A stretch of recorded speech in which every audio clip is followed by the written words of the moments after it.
Hello, everyone, and good day. Welcome to the Practice Makes Perfect discussion series hosted in partnership with CSIOP, the Canadian Society of Industrial and Organizational Psychologists. I'm your host, Michael Vodianoy, and today we're talking about a topic that has interested me for quite some time, and I think has interested a lot of people who have engaged with it, and that is toxic leadership. So leadership is a topic that's been analyzed and talked about and expounded on for as long as there's been people to talk about these types of subjects. And it continues to capture our interest and our attention. And for me personally, one reason that I think it's so interesting is that it's a great example of how somebody's inner world, their aspirations, their sensitivities, their insecurities can have far reaching and consequential impacts on the people and systems around them in ways that they might intend and they might not intend to have that kind of impact. And so, in that way, we have a full ecosystem of people, scientists, researchers, practitioners, especially in our community of organizational psychologists, who find value in delving into this topic to better understand it and to create models that help us navigate and improve leadership to the benefit of people in those roles and everyone around them. And so today, we're going to get into toxic leadership, perhaps the most negative manifestation of leadership. Anybody who's been exposed to this type of behavior likely has a lot to share on what it looks like, how it feels to be around, and the lasting impact that it can have.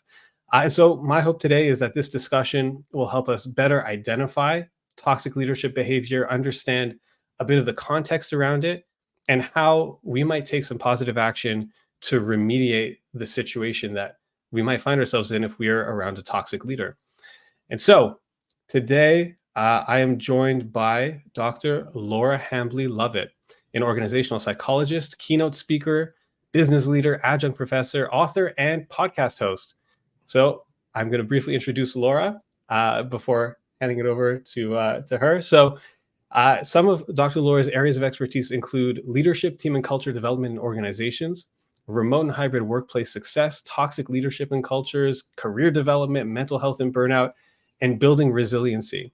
She holds a PhD in organizational psychology from the University of Calgary, where she is currently an adjunct professor. In addition, she is a passionate entrepreneur and has founded several psychology practices since 2009, including Canada Career Counseling, Synthesis Psychology, Leadership Success Group, and Work Evolution, the latter two which were acquired in the last couple of years. She runs the widely followed podcast Where Work Meets Life, where she interviews global experts on a variety of topics around thriving humans and organizations and career development. So welcome, Dr. Laura. Thank you so much, Michael. I'm really pleased to be here. Thank you. Well, I'm very excited to have you and to talk about this topic. I want to note before we get into it that while we're airing this live, this is actually pre-recorded, though I would still, anybody watching this on LinkedIn or anywhere else, please chime in with your comments and we'll get around getting back to you and answering those. So, Dr. Laura, first question, such a broad topic, toxic leadership. How did you get into this? What spurred you to dig deeper into the topic?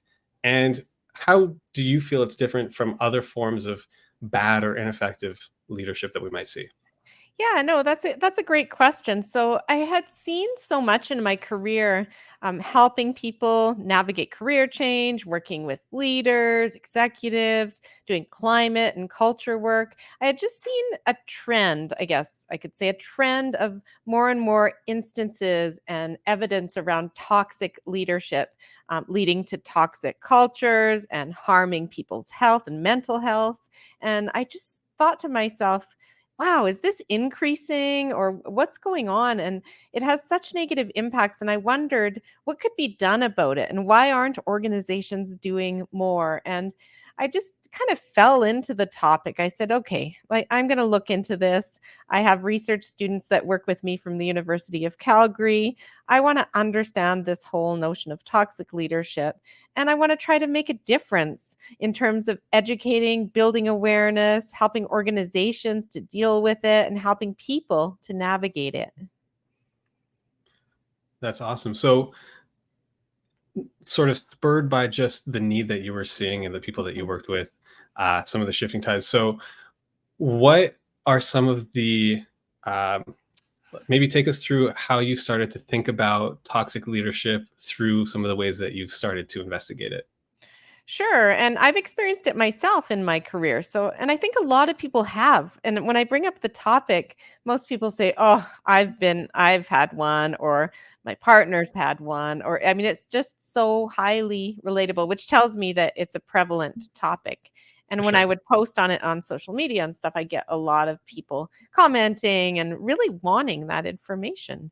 Yeah. So it's evolving for me in terms of the definition. But I think one of my recent aha moments is that there's there's different degrees of difficult leadership, right? So there's leadership is a lifelong set of skills, and the best leaders never stop learning how to be better leaders. And I think there's difficult leaders, and then there's toxic leaders. And then there's a whole range of all different types of great leaders, average leaders, etc.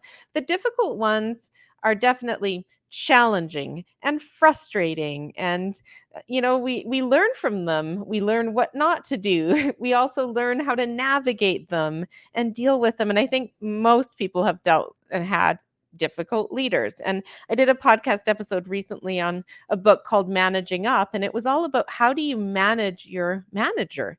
How do you manage difficult bosses? But we got talking about toxic leaders, and the difference between a difficult and toxic leader is a toxic leader is not sustainable. They are going to erode your mental well-being. Okay. So, and most people in my research ended up reporting to a toxic boss for no more than 2 years. I mean, 2 years is the upper limit of it. And because they do so much abuse, they do so much psychological damage, and the longer it goes on, the worse that gets, and it erodes your confidence and your health, basically. So a toxic boss, I always say they're not going to change, and you can't learn how to navigate them. Unlike a difficult boss, that you can learn how to navigate and change your mindset, etc. Interesting. Okay, so on a spectrum of great to bad leadership, toxic is defined by its impact on other people. Yeah, it's defined by its impact and the severity of the behaviors. So, I mean, one of the earlier definitions that's widely used by Schmidt that came up in 2008 was it's narcissistic, authoritarian, self promoting, abusive, and unpredictable leadership behaviors. So that's a mouthful. You're seeing there's a lot of elements to it, but all of them are bad, and they harm the individuals in the organization as well as the organization's performance itself. Hmm. Ultimately, I mean, that may Yeah, take time, but it does impact performance.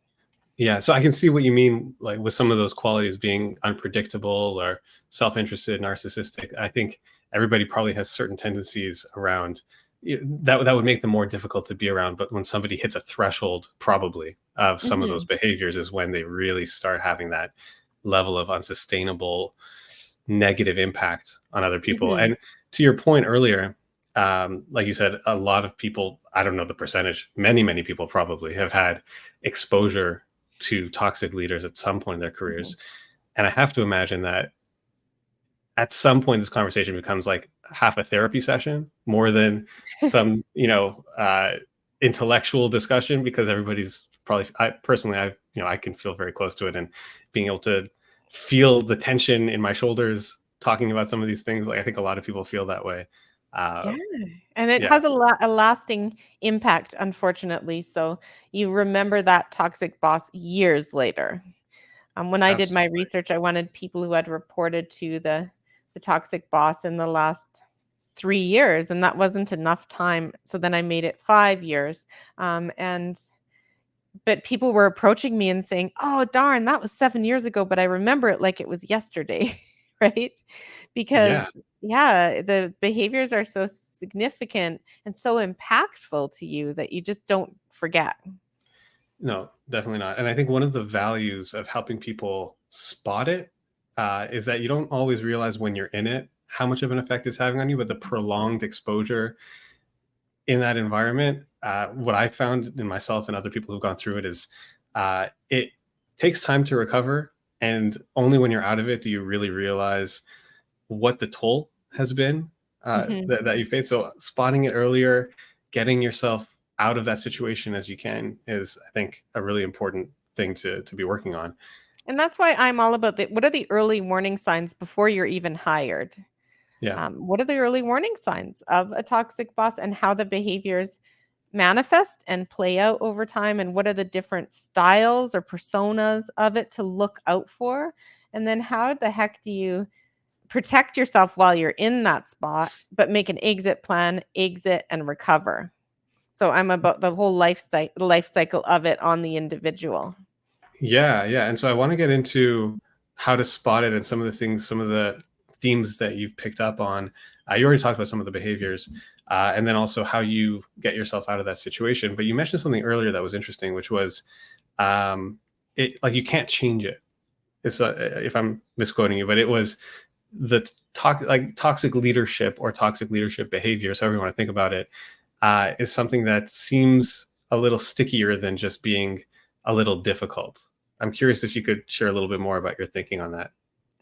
Well, again, toxic leadership is significant, it's severe, it's persistent, and it it does a lot of damage. It's not just frustrating. So I saw someone talking about toxic leaders, and that term can be thrown around easily, by the way. And oh, a toxic leader micromanages. Well, you can be a difficult leader and still micromanage, right? But the difference with a toxic leader and micromanagement is that they are doing it from a point of significant control. Like they are highly controlling and they are commanding in how they control and patronizing, and they will isolate you from information and from other people, and they want to have complete control of everything.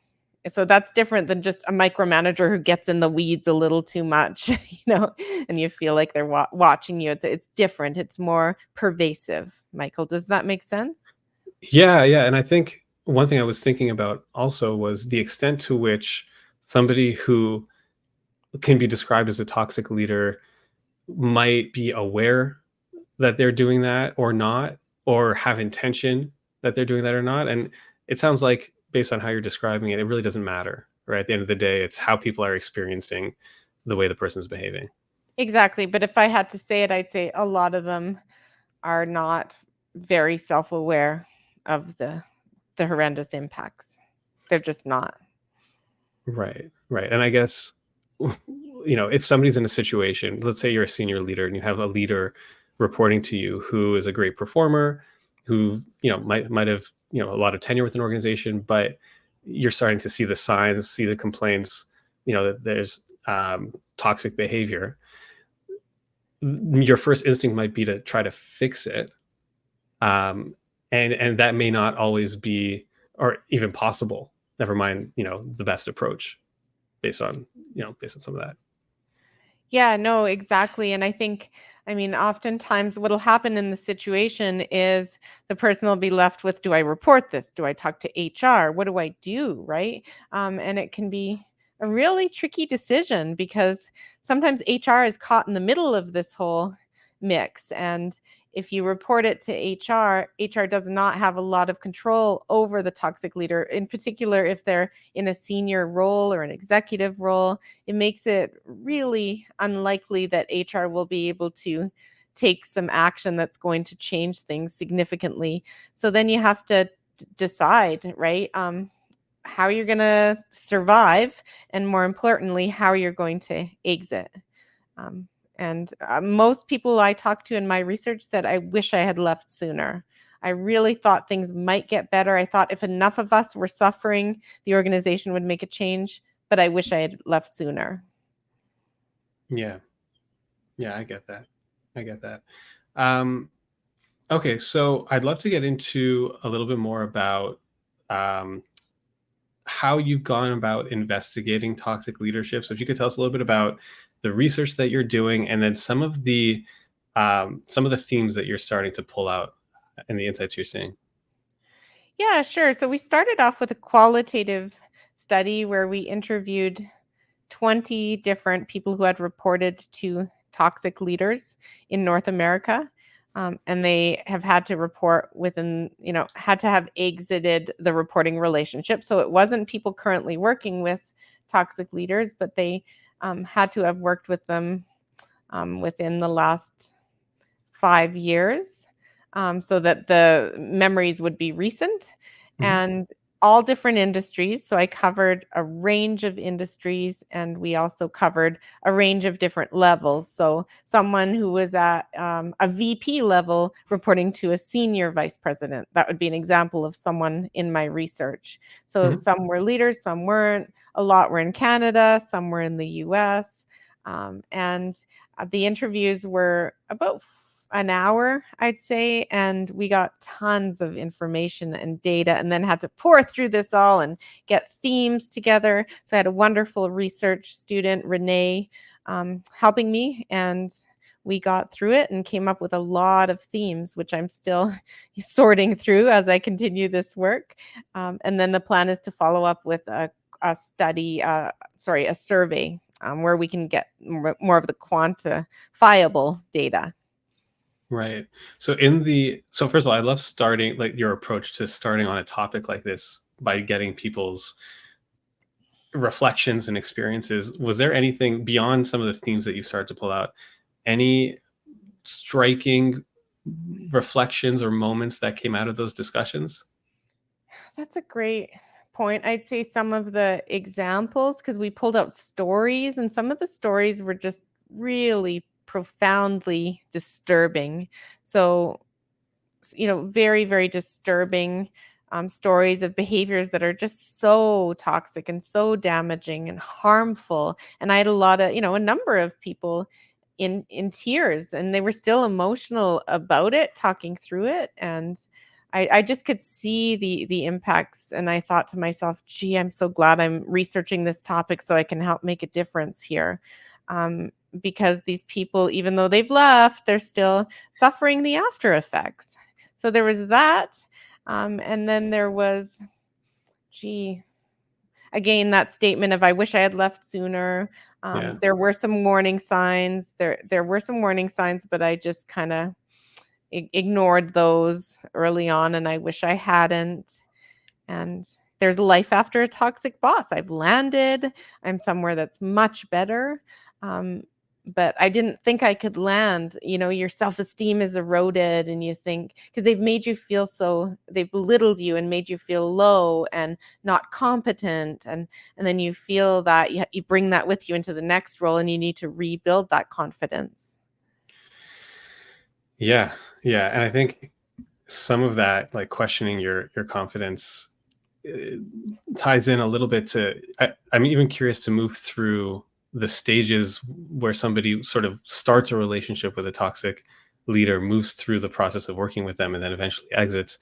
And I remember, in my situation, if there's a red flag or a warning sign, and maybe part of it is, you look back and you're like, oh, I should have caught that. I whatever it was, you kind of beat yourself up about it. But I remember interviewing with this individual, and he used to triple book his interviews. And Mhm. so you'd have three people booked at the same time, and they would all have to wait for maybe an hour or more for their interview. And people would just, and that was, I mean, a pretty obvious red flag probably for a lot of people, but it is, yeah, yeah. It's so take me through maybe again somebody who um, is going to enter, or is on the job market, let's say, going to a new organization and is trying to evaluate uh, the leader they're going to be working for, the culture. What are some red flags that they might see early on, and then how might it start showing up as they get into the working relationship?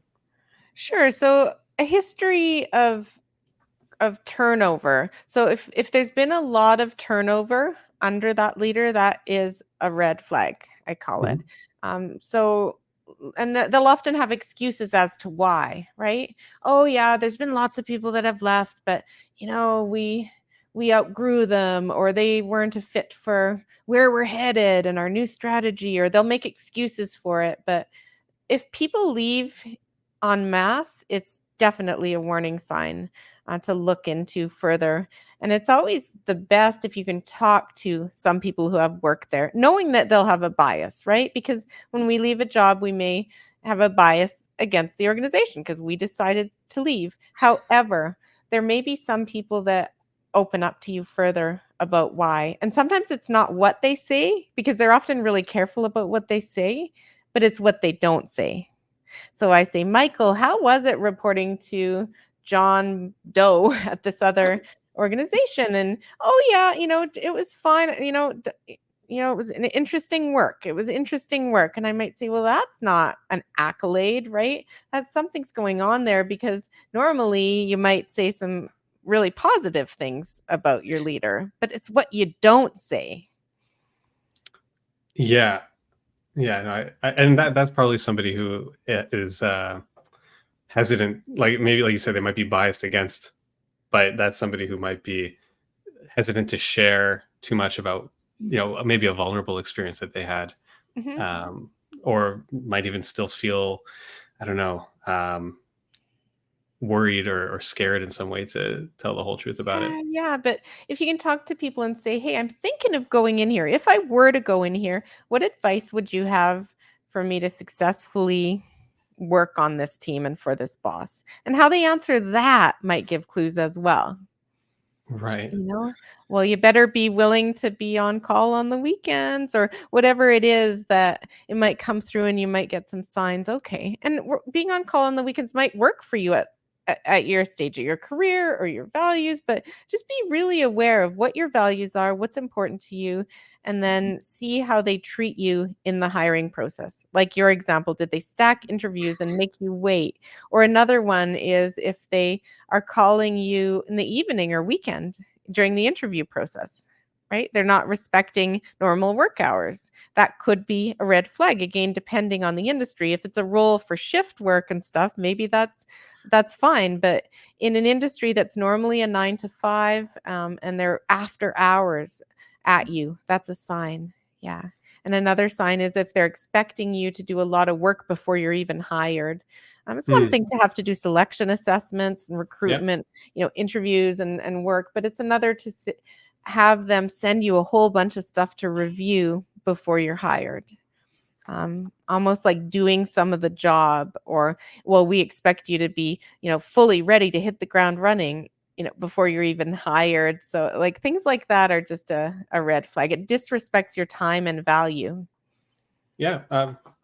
Check. Anyway, but yeah, no, it's I completely, and I think, like you said, a lot of it's contextual. A lot of it depends on the situation. Some behaviors might be more um, expected in one industry, one type of organization or another. Mhm. It might be on par with what you would expect, but or it might not be. But um, it's tough.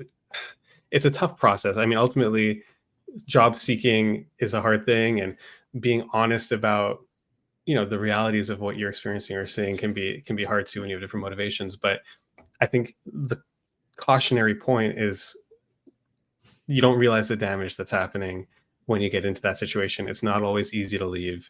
It's not always No. easy to get out of it, and you always wish you had done it sooner. Yeah, um, and it's a tug of war, Michael. It's a tug of war between financial security and job security and mental well-being, basically. That's the tug of war. yeah, no, Um, absolutely. that I hear about a lot in my research, right? They just can't go because they need another job first, and okay, and they don't want to, or they don't want to lose their stock options, their shares, their pension, so they feel trapped in this Yeah. situation. And the more trapped they feel, the less they have the energy to look and think outside the box, right? Just because you're in a toxic boss, maybe you can move laterally within the organization potentially. Hmm. Yeah. Yeah, that's so getting to some of the exit strategies and ways out of the situation. So you started to look and write about some archetypes, some types of toxic leaders. Can you take me through just even some of the main ones that might help somebody? I don't know, have a moment of, okay, I've seen this before, or I've spotted this. What are some of the things that you're seeing? Absolutely. Two more warning signs, though, I don't want to forget is if they Yeah, please. talk a lot and they interrupt and they don't listen to you. So if they do most of the talking in a job interview, bad sign. Mm, Um, and the other one is if they talk badly about other people. So just like I'm not supposed to talk badly about my boss when I'm applying for a job. mhm. Likewise, if they're talking badly about the people who have left their team, that's a huge red flag. Yeah, agreed. But you're asking me about the archetypes, I call it, or the personas. So I took all of these behaviors and came up with 8 that are pretty much capture a lot of it. But the interesting thing is, a boss doesn't neatly fall into one of these Sure. boxes, right? A lot of times it's 3 or 4 of these boxes because there's a lot of intercorrelations between these different types of behaviors. Yep. But do you want me to go through them and just in a nutshell, or do you want me to go through each and you can ask me a question?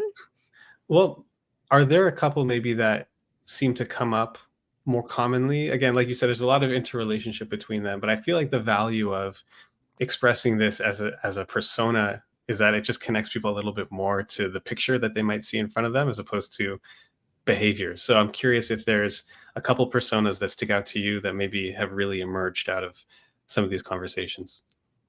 Um, Gosh, I like them all, but I'd say the the dishonest manipulator.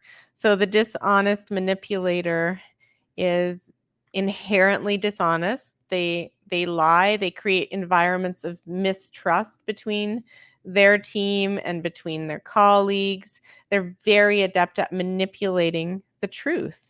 And it becomes their way of operating. And it's almost like sometimes they believe their own lies, but they're lying in order to get ahead, to manage up to their boss, to look good, and they cause a lot of damage because the lies are really difficult to confront them on because you're their direct report, but the lies start being unveiled over time to the point where you just can't trust them at all. And it's very difficult because they'll manipulate other people as well. So they'll manipulate, for instance, their higher ups to think badly of you if they want to. So they're always looking at how I can manipulate the situation that'll work in my best favor for my interests. Yeah. Yeah. So honesty, manipulation, self-interest, and sowing distrust and fear and control through Mhm. that process. Well said. Yeah. Then I'll tell you another one that's interesting is the great divider. So the great divider, they play favorites for sure. They play favorites. So you're either in the out group, in the in group, or the out group. And what I find is, some people who end up challenging a toxic boss or question a decision they made. So maybe there was a corrupt decision they made or whatever. But if you question them, then you're in the out group, and then they love to pit people against each other. So they'll have the great divide, and they'll talk behind people's backs.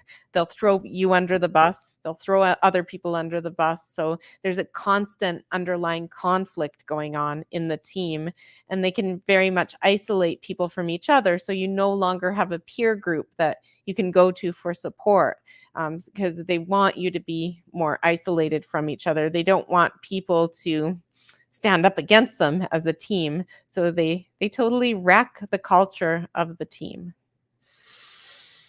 Interesting. So contrasted to manipulation, which seems more obviously self-interested, in the sense that, when you can kind of control a narrative, you can use it to your benefit. Somebody who is intentionally pitting people against each other sounds like is doing from a place of power and control, but also self-protection in some sense. Is that Mhm. how you think about maybe the motivation behind that? Yeah, I mean, there can be different motivations. So this is an example of how these things overlap. So someone can be a dishonest manipulator who is also a great divider, and they Mhm. use their skills of manipulation and and such, and dishonesty to divide their team and to make people distrust each other. Yeah. I think one thing that's interesting to me is by naming some of these personas, you sort of, you talk about almost like the essence of an individual becoming their toxic behavior, right? They kind of, it sort of sticks to their identity in a Mhm. way.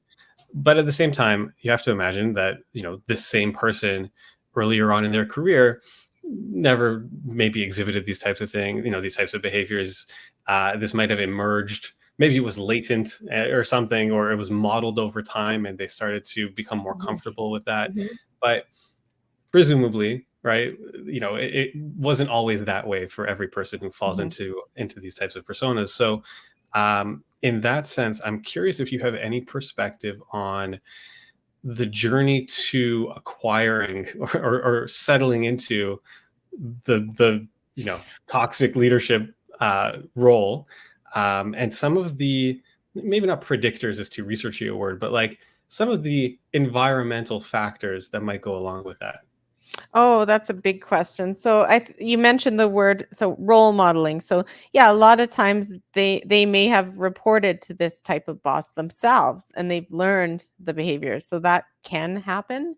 Um, but I think it's that they obviously are typically doing something right. So they're brilliant at something or smart at something, or they're bringing in good sales or business, or they're smart in their research.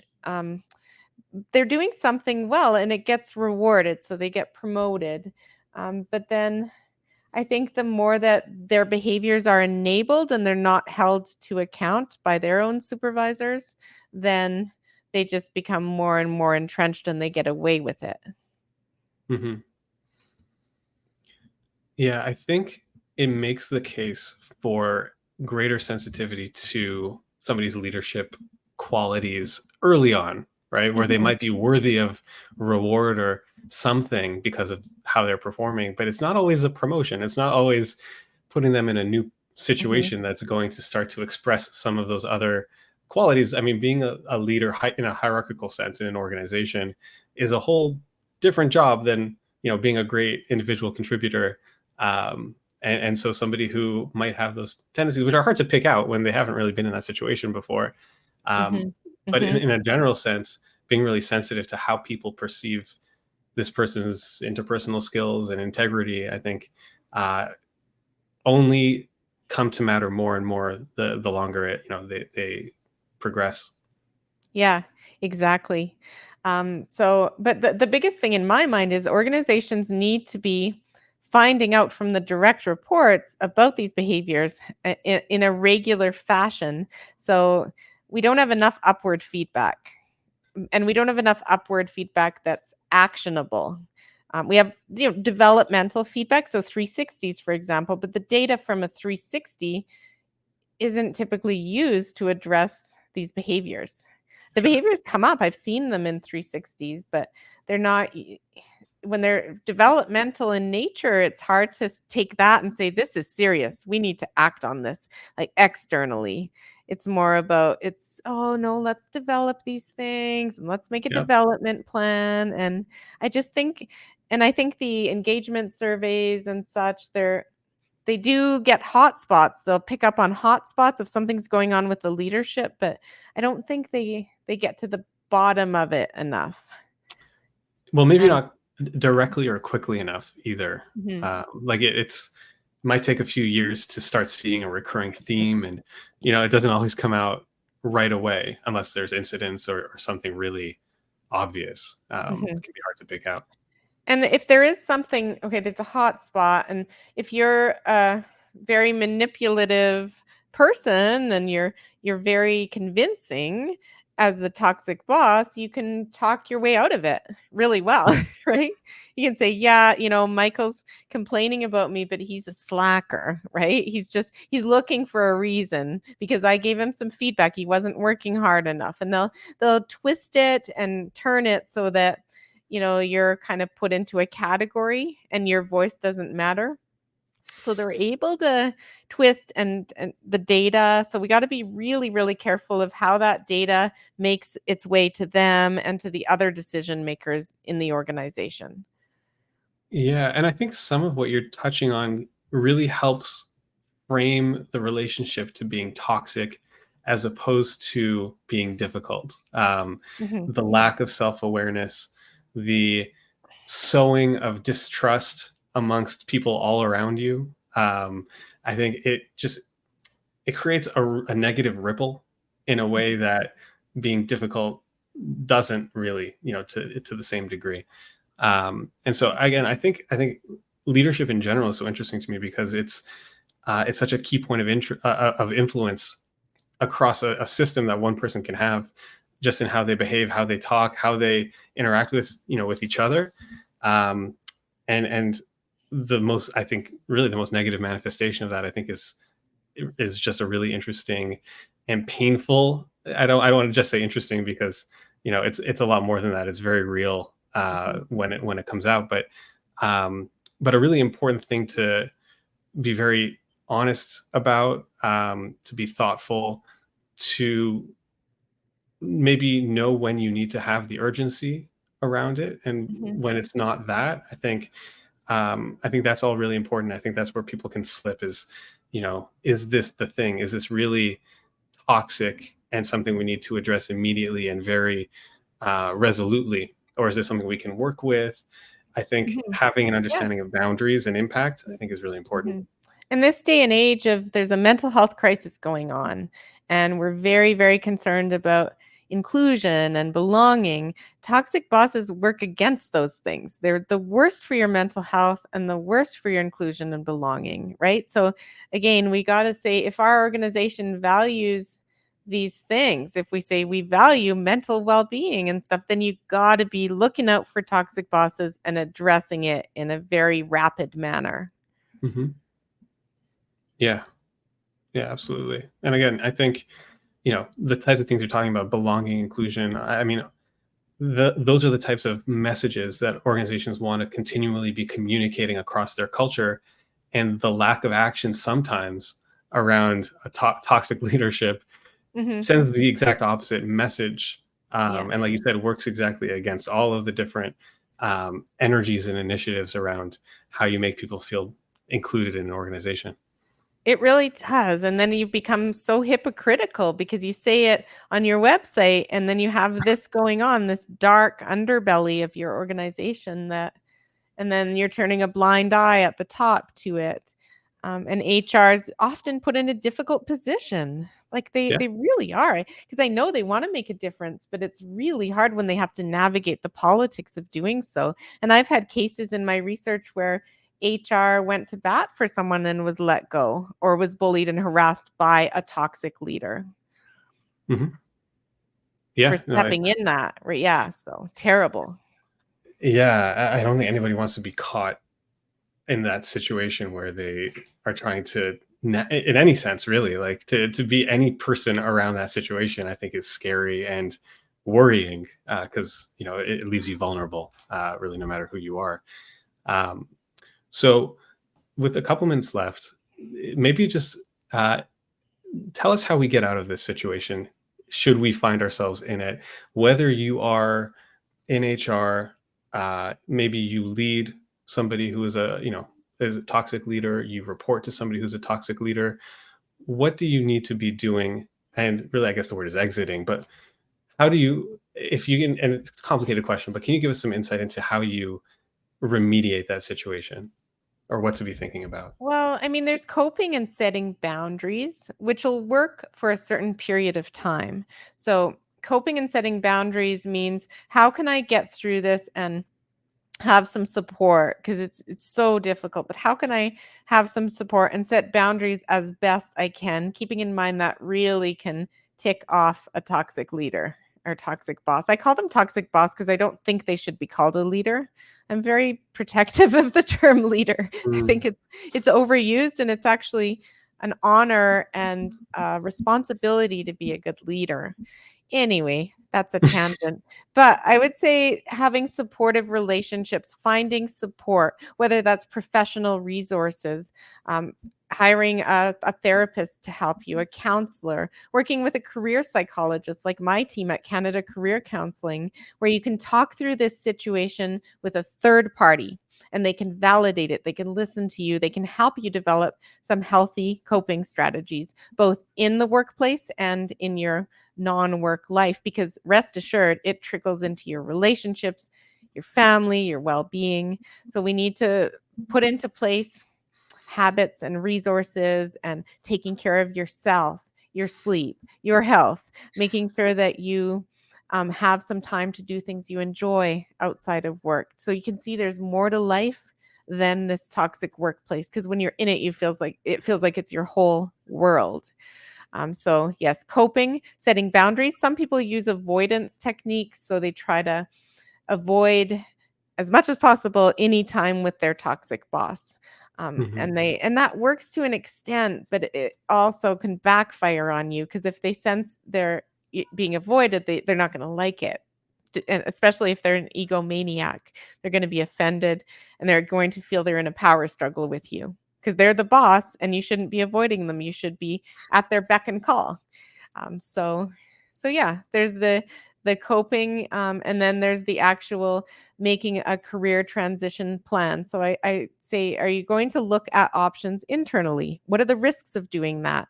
What are the potential opportunities involved in that? And then how are you going to go about an external job search? And it can feel overwhelming, but if you can lay down some foundations and put some practices into place, carve out what little time you can, every bit of time counts to start to work towards that light at the end of the tunnel. And when you're starting to work on that, it helps you psychologically to cope better with a toxic boss. Yeah, I think those are all important points.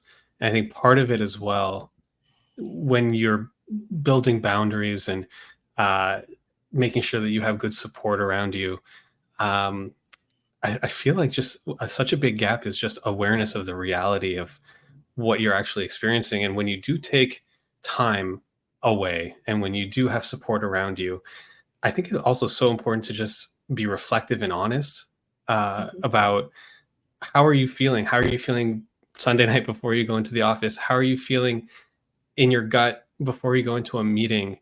Um, what is like, what is the level of tension that you actually experience? And just be reflective and think about and support. I think is so important. Have somebody around you who can help you uh, face the reality of the cost that you're incurring by continually exposing yourself to that situation. And Mhm. yeah, I think all of those coping skills are Yeah. critical, but also taking control, like you said, thinking Yeah. about what your next step looks like and taking some real action around it. I think And deciding whether to take a yeah, medical leave because of yeah, the high levels of stress it's causing you and the impacts on your mental health. So, do I do a medical leave? That's a big decision, but that's a decision. You have options. Another decision is whether to file a complaint. hmm And that's a whole other decision, and you have to decide, am I gonna put my energy into that? What are the pros and cons? And then talking to, again, people that you can trust outside the organization. Hopefully, there's people you can trust inside, but if you have a great divider, they may be few and far between.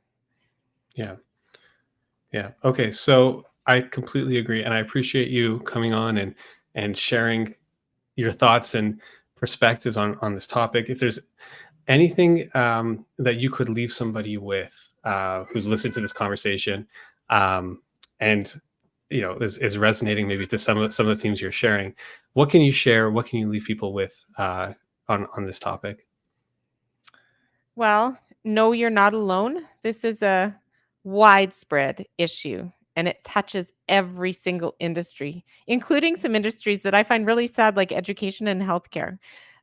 So it touches every industry, and you're not alone.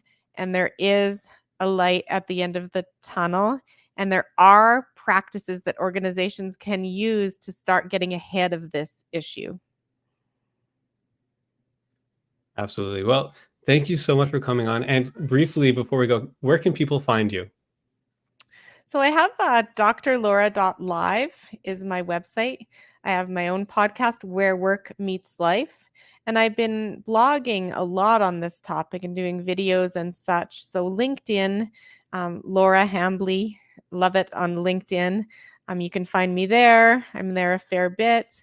And I just love hearing what people have to say and hearing your stories and knowing that I'm making a difference, and I'll continue to do it. If I'm helping, I'll continue to climb this mountain because I tell you, this topic's a mountain. Absolutely. Well, thank you so much for joining us. Again, if you are interested in this topic or any other that Dr. Laura talks about, follow her on LinkedIn, drlaura.live, and her podcast as well. Yeah. To stay up to date on future events, connect with me on LinkedIn, follow CSIOP as well. And stay tuned for more conversations like this one. So thank you again so much, Dr. Laura, for joining us. I Yeah. appreciate it. My pleasure. Take care. Thank you. Bye. Okay. I'll cut out this bit, but yeah, that was, I thank forgot you. to say Canada Career Counseling. Can you put that in your show notes or on Yeah, I wherever? will put Because that in. some people who need this sort of help, if they go to Dr. Laura, it's more about my speaking and such. So Okay. CanadaCareerCounseling.com would be all the services that we offer, including in Toronto. Okay. I'll make a note of that. Sorry about that. That's okay. Is Megan still involved with that? Oh, yeah, she's my partner. Yeah, I met her years ago. Yeah. How's that going? It's good. We have a great partnership and we have a great team out there, and then a great team here, and then just hired someone in Vancouver. So that's exciting. And then we have someone in Halifax. So kind of covering different parts of the country. Nice. Yeah, Nice. It's now like Canada wide. it is. Yeah. That's awesome. How did you feel about the discussion?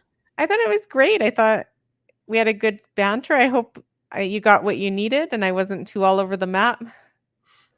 No, I think the main themes that I wanted to pull out that I think we did were, yeah, like what is it? What should you be looking for, and what should you be doing? And I think that's a lot of what you're driving towards in your thinking as well. So I think we got there, and I think it was really nice, and it was great to get to talk to you in this type of format and get to know what you're really thinking about. You too, and we'll share the heck out of this. So if you send the link and all of that, I have a great socials person and we'll get it out there. Perfect. Yeah, I'm going to start promoting it. I'm going to pick a date probably in the next couple of weeks that we're going to air it, and I'll share all that information with you as we put it out. Okay. Well, Awesome. I'm really looking forward to meeting you in person when I'm there next, hopefully in the fall. Yeah, drop me a line for sure. Okay. Thanks for what you're doing for CSIOP as well. Yeah. Well, it's all fun. It's all good. Just trying to, I don't know, have fun with it, educate people, talk to interesting people. It's been a fun experience. You're doing a great job of it, and you're very articulate and well-spoken, and yeah, it's great. Thank you. Well, thank you again, and enjoy your weekend. You too, Michael. Take care. Bye. Bye.